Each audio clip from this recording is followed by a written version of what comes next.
If I could ask you, we're going to start now on a second short presentation looking at the learning abroad experiences and the student perspectives in particular. And to lead that panel, we have my colleague, our Associate Director for Learning Abroad, Andy Beer. I am happy to be joined by three fantastic Coogs Abroad alumni who went abroad. Like Michael said, I'm Andy, I'm the Associate Director of Learning Abroad, but I really want to give the students tons of time, so I'm going to start with them introducing themselves and telling us where they went on their study abroad program. Okay.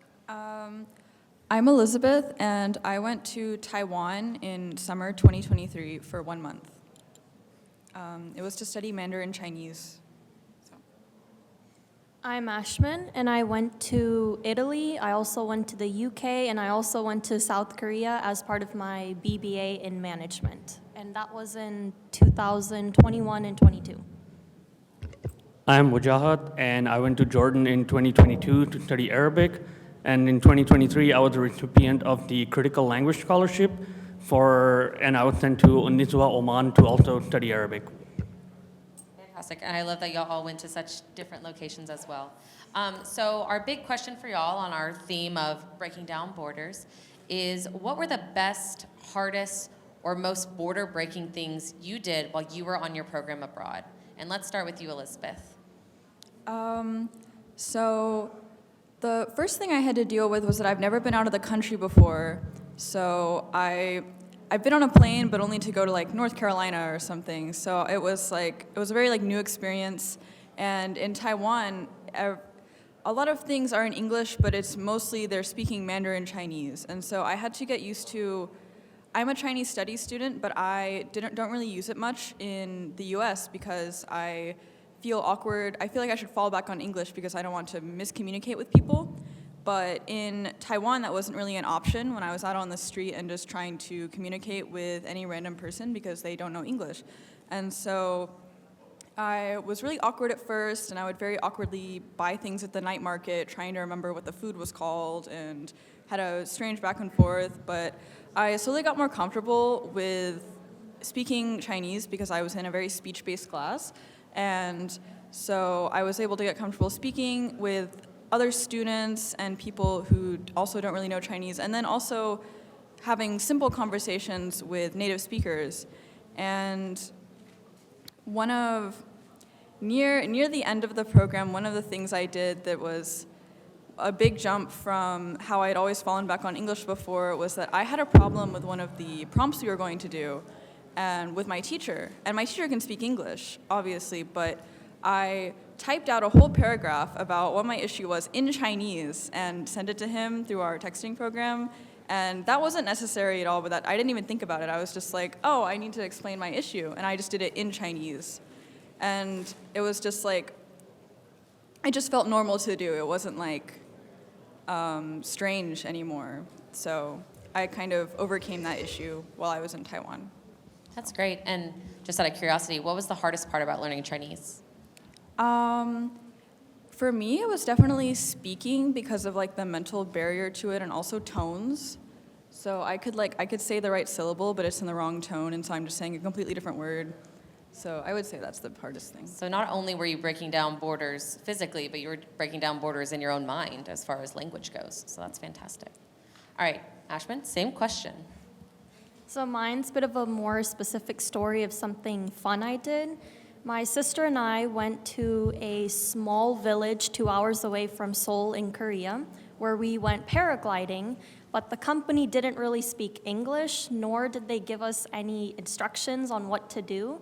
They just told us to trust them, so they took us on a 30-minute car ride up the mountain with a driver and 3 other college students who didn't speak any English. Then we get to the top, and we latch on to the pilot, you could say, and all he asked me was, which one of you can speak the most Korean? And it was me, but it was only a basic Korean, so the most English-speaking pilot was given to my sister, while my pilot barely spoke any English at all. And my Korean is not that great either, so he latched on, and I told him, so what am I supposed to do? Where are the instructions in this? And he said, oh, don't worry, just trust me. I do the landing, you do nothing. And then he said, okay, on 3 you jump. And then I said, well, what else? Is there something I'm supposed to do? Any kind of video I'm supposed to watch? Any instructions? And he's like, nah, just trust me and jump. And most of our conversation was in Korean too, which means there wasn't any conversation happening. And then we jumped, and I had to trust him when he said, just keep your feet up and don't do anything. We landed, and then they gave us watermelon. We sat out watching the other flyers come down, and it was really nice. Without really speaking to each other, we just ate watermelon in silence and watched the other flyers. What would you say is the biggest thing you learned from that experience? Definitely human connection that you can't make within your own country, because we were all sitting together laughing and talking without verbally conversing with each other. That's a super beautiful story. All right, do you want me to repeat the question for you one more got time, it. or do you got it? I have it. All right. But before we start, I just wanted to quickly, briefly speak about the Critical Language Scholarship Program. I'm also an ambassador for the Critical Language Scholarship Program for 2024. And applications are open right now, so I highly encourage all students here to apply. And if any professor that want me to come to their classrooms and speak, I'd be more than happy to. I'm going to stay till the end of the presentation so we can link up. Likewise, any student, if they want to ask me any questions about critical language scholarship or study abroad, more than welcome to connect with me. So answering the question, Jordan for me was a bit unique in the sense that I had been to Arab countries before, but I had never been outside the Gulf Arab countries, like Saudi Arabia, the UAE. So Jordan, as soon as I landed in the airport, I could see the difference in between Jordan versus those other countries. So it just it was a little bit of a culture shock to me. It's okay, this is not like the Gulf. But overall, for me, the best part of my experience was interactions with the locals. And then in Oman, as part of the critical language scholarship, you have assigned language partners. But for me, I'm still in contact with my language partner and a few of his friends as well that we met.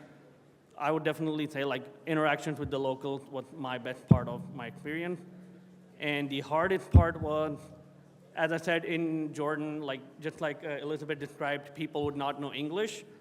So I actually personally preferred people not knowing English. That way, it forces me to use my Arabic, or in anybody else's case, it's whatever language you have, it'll force you to use that language to communicate and rely more on memory and language retention and practice. And besides, most people overseas, they know that they'll realize that you're learning their language, so they'll really respect you for that, and they'll applaud your efforts. That's great. And I'm going to ask each of y'all this question if we still have a little bit more time.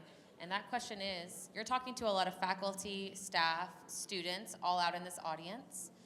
What would you say is the most valuable part of breaking down borders, and why is it valuable for them to continue to participate and push themselves to break down borders? So I know it's been mentioned quite a few times now that the world is global now. So we, as U.S. citizens, as faculty members, students that are in such a global and diverse institution like the University of Houston, we also have to make an effort to learn more about what goes on in the world, given that the world already knows a lot about us. So it's time for us as well to get some of that knowledge, get some cultural exchange and dialogue going on. And who knows, we could probably take steps towards making the world a better place once we have better understanding. Beautifully said. Ashman?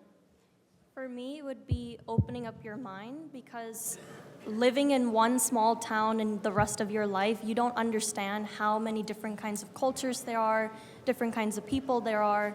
When you go abroad, you learn that everyone is so different than you, with different customs and different languages, but at a very innate level, we're also exactly the same. And you understand that when you go abroad.